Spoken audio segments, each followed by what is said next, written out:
Welcome to another episode of Disco's Corner. This is episode 3, and this episode is titled Unpacking Puffy's Apology. For those who haven't been on social media, today you might not know it, but Puff Daddy, matter of fact, you probably do know it because this is probably trending like crazy. Puff Daddy has actually put out an apology, if I'm correct. We're going to call it an apology. I think he might have said he's not asking for forgiveness, but it's still an apology. If not, we'll see the video soon. We'll see exactly what he said. He put this on his Instagram page. One of my close friends actually sent it to me and said, Dexter, oh man, this is a conversation right here. And I said, yeah, and I want to approach this topic in that format of a conversation. So once again, as I always do, I encourage people to chime in, to comment. I really want to get more traction under this, dialogue, and then really bring people on and, and read your comments back and really kind of have more of an engaging dialogue in regards to this.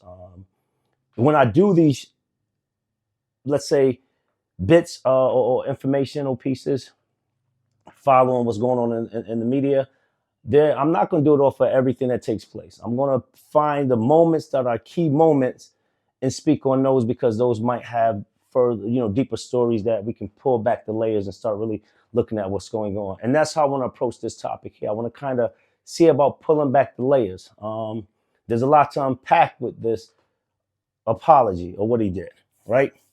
So first and foremost, we're going to play it so we can hear it, so you guys can kind of hear it. I'll put it up there on the screen.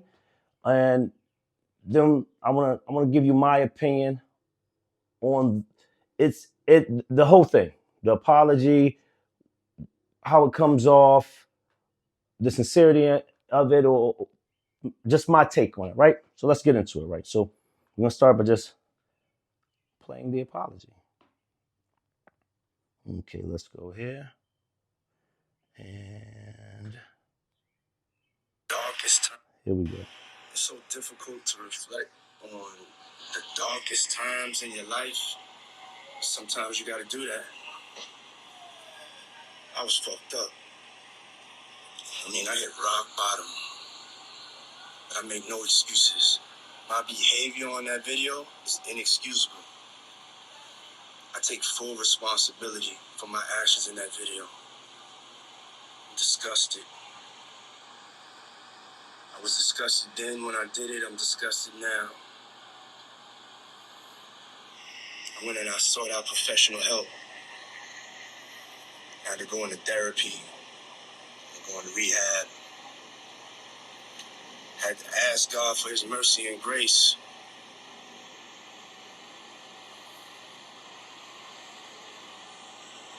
I'm so sorry. But I'm committed to be a better man each and every day. I'm not asking for forgiveness. I'm truly sorry. Okay. Matter of fact, I'm going to play it one more time just so we can take it all in. You got it one more time. It's so difficult to reflect on the darkest times in your life. Sometimes you got to do that. I was fucked up. I hit rock bottom. But I make no excuses. My behavior on that video is inexcusable. I take full responsibility for my actions in that video. I'm disgusted. I was disgusted then when I did it. I'm disgusted now. I went and I sought out professional help. I had to go into therapy, go into rehab. I had to ask God for his mercy and grace.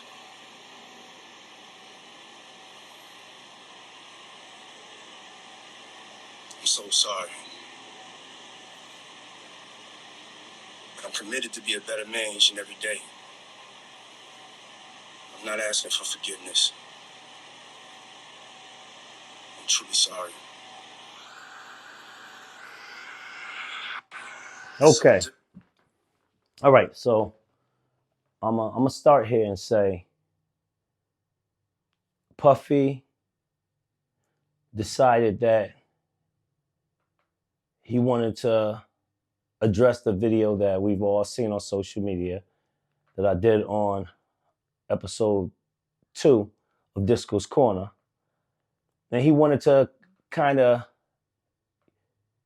not ask for forgiveness, as he stated, but give his, I guess, apology, or some form of apology or acknowledging what he actually did. Said he seeked out therapy, went to counseling and stuff for it, and he's trying to live and be a better person since then. Now, if I'm correct, the incident took place, I think, in 2016, right? I think it's 2016, if I'm correct. Please, in the comments, let me know if I'm off on the date. But here nor there, we know it was years ago. 2016, if that's the case, we're in 2024, 8 years later. And he's acknowledging what he did and addressing that was a bad time for him. He was at his lowest, and he's disgusted with the video, and and rightfully so. Now, I say there's a couple different ways I'm gonna go at this. The first one is this, because we got to start off with reality. This apology, or this getting in front of it, or not even getting in front of it because it's already out, he should have actually got in front of it years ago. So let's keep it, if it's sincere and it's true. If you really want to show that you're a changed person, and this took place 8 years ago, you seeked out therapy. Did you recently seek out this therapy after the lawsuit last October, or did you seek out therapy 8 years ago, or 765, or whatever amount of years ago? And if you did, with the platform that you have, I don't think the approach, in my opinion, is the approach that people normally do. When I say that, let's say a person that goes to jail for selling drugs, murdering somebody. A lot of times those individuals come out, and when they want to change, they get in front of actually forging forward and being an advocate for all those different type of movements. They're out there with the youth at the high schools, at the boys and girls clubs, and making sure they're being vocal, keeping them out of the streets.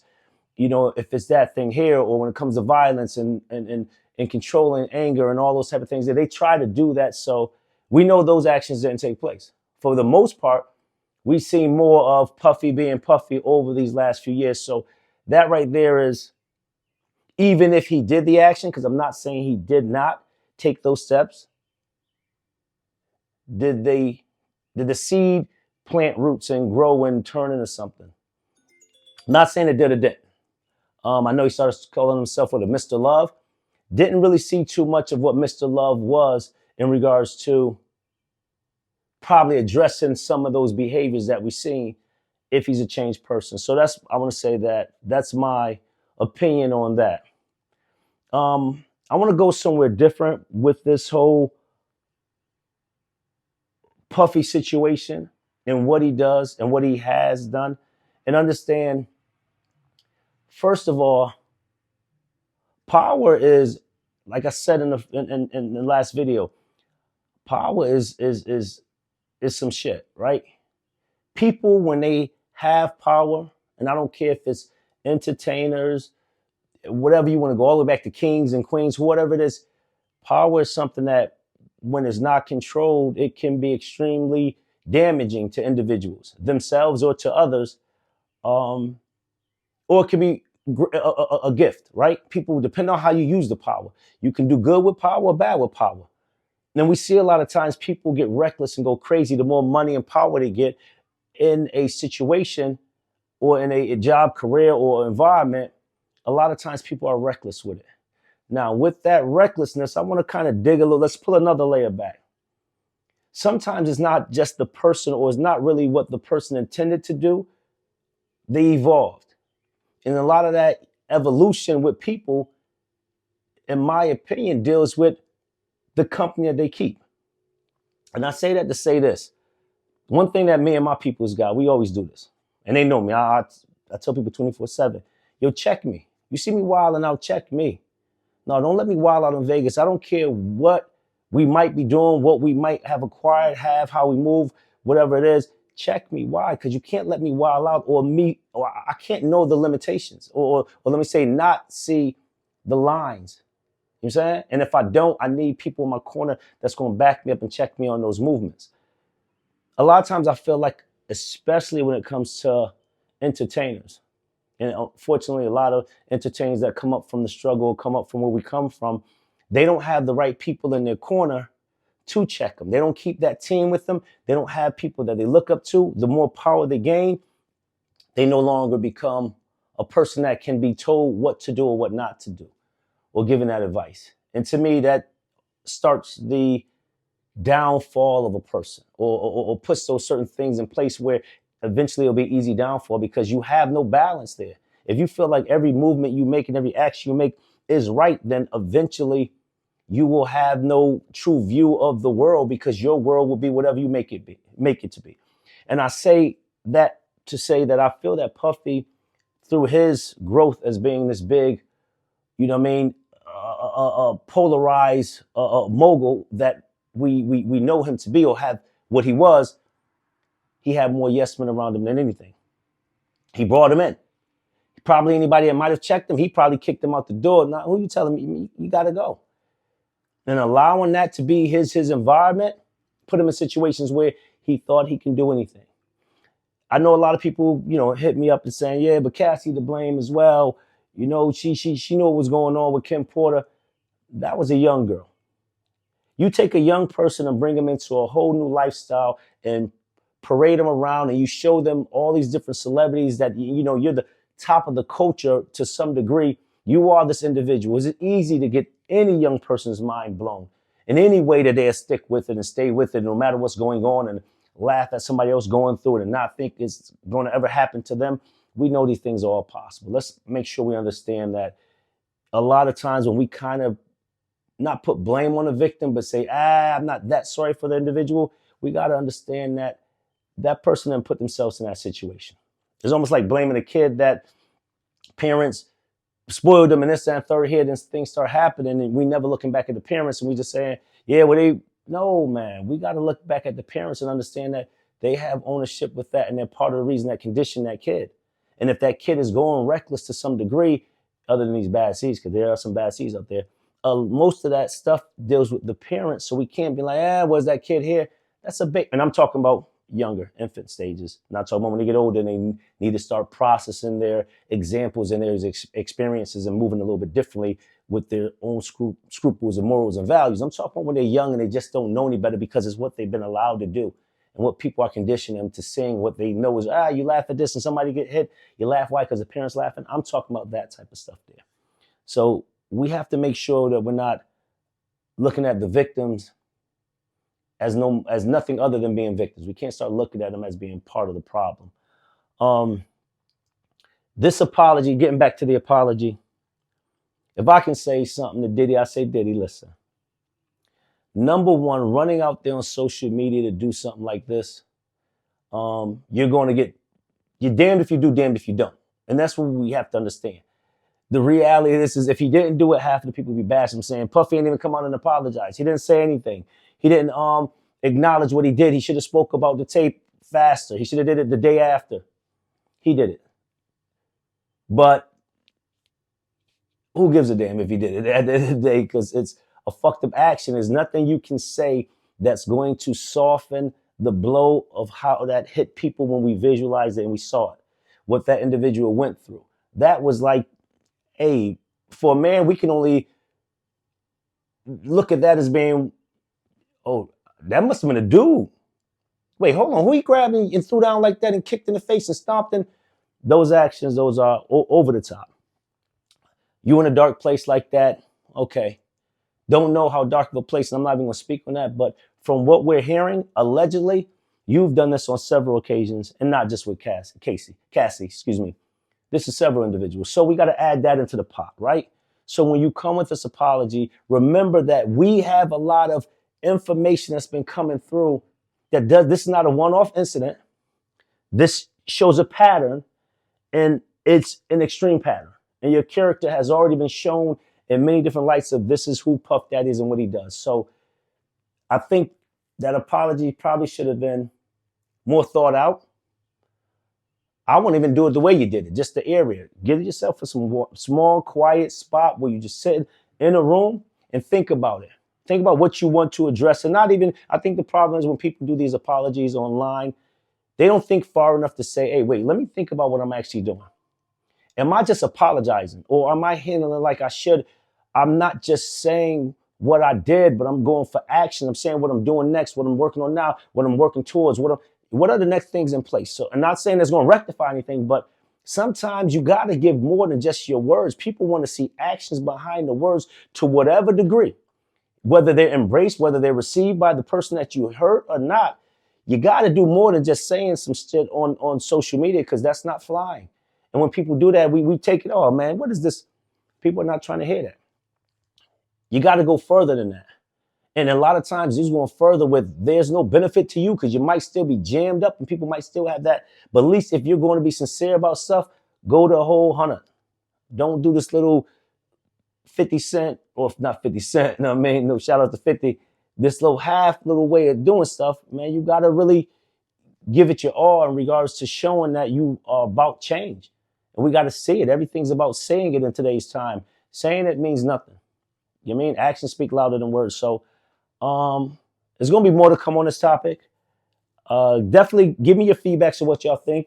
For those that felt that his apology was sincere, that people should accept it, let me know your reason behind feeling that way. I'm not even knocking anybody's opinion. If you might feel that, hey, it was good. What he did was good. Ain't nothing wrong with he apologized. What more do you want? But explain why you feel that way. And those that feel like it wasn't enough and he needs to do more outside of, probably some of the things that I brought up, what other reasons what more do you want from him at this time? And is there anything that Diddy can actually do now that will make you change how you feel about the situation? And matter of fact, not even say change how you feel about the situation, but will, let's say, check off a box that you want for, okay, he acknowledged it. You might still feel the same way, but did he do that? And if not, what would you need? Let me know. Comment.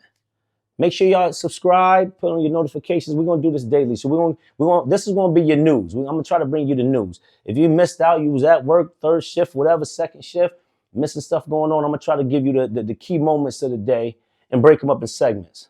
I gotta talk a whole nother podcast or a whole nother episode about them Knicks crumbling to them Pacers. Mop them. Something serious, but we'll talk about that. We knew that was gonna happen anyway. They weren't injured, mad injuries. Brunson actually got injured in the game, but here nor there. We'll get back to that. But yeah, give me your take on this topic. Once again, more information, more comments. I'm gonna reply back to the comments. I want to get engaging conversation going on. People that I start to have this dialogue with. You guys, I'm gonna try to pull up on episodes. We're gonna go live. We got equipment, we got all the stuff to go live. We have another studio that we're gonna, open up. That's all shapes and sizes. That'll be a panel. We'll have people remote in as well as people in the studio. So look forward to hearing from you guys. Definitely like, subscribe, comment, and keep following. And if you have any particular topics that you want to bring up based off of this, like I said, I want to have more conversations about what takes place with this. Whether you're a person that went through it or you're a person that wore the actual, let's say, did the actions. And maybe you are reformed. Maybe you've changed. I love to hear from people like that actually were the abusers that might have truly reformed and have people that say, yeah, this person's a changed man. He used to be like this, or this woman was a changed woman. She used to be like this, and now she's this particular way. Because, yeah, we know it should be men or women, so let's not get it twisted. We know some women out there, you know what I'm saying? Be on some, yeah. So definitely, and once again, any victims that feel like being open and sharing their story, feel free also to reach out and comment. I would love to have that story from the true source to get a better understanding. A lot of times we can only assume what people go through, assume why they do stuff, assume, what's taking place in the mental. But until we hear the stories from the actual source, is all but assumption. So we can always pass judgment. But when you hear the source, then you have a better understanding of why some people handle it this way and why some do it that way. It's never a blanket across because you hear from a source, but it gives you a perspective of one particular person and their experience to be able to put into your mental Rolodex if you ever need to go back and reference it and be like, hey, I heard this on Disco's Corner. Yeah, let them know where you heard it from. And once again, episode 3, Disco's Corner. Unpacking P. Diddy's apology. You know, it might be more episodes of this, you know, with more coming if it comes out, but definitely stay tuned. We out.